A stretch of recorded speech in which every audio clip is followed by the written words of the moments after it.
Assalamualaikum warahmatullahi wabarakatuh. Aku hari ini mesti ke kampus karena Tiwan di Bekawat jadi dekat ini. Nasu lain.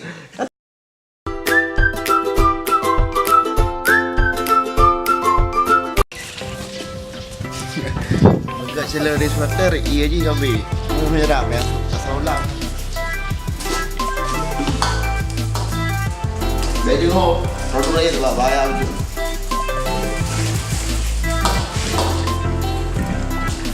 Dia nak ada, apa nak?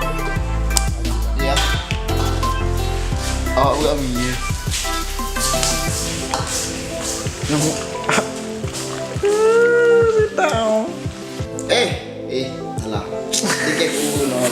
Kiu. Assalamualaikum. Okey, ni aku sudah sampai ke kampus dan semoga saja sip. Apa yang ingat?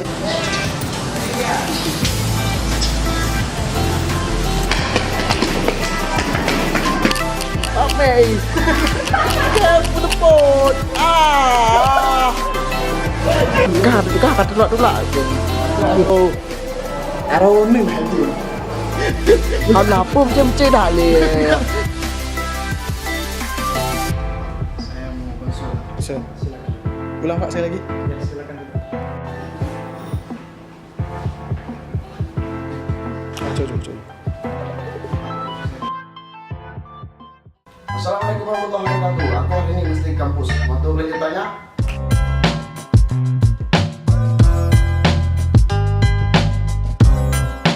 Oke, ini udah nyampe ke Prodi. Doakan saja.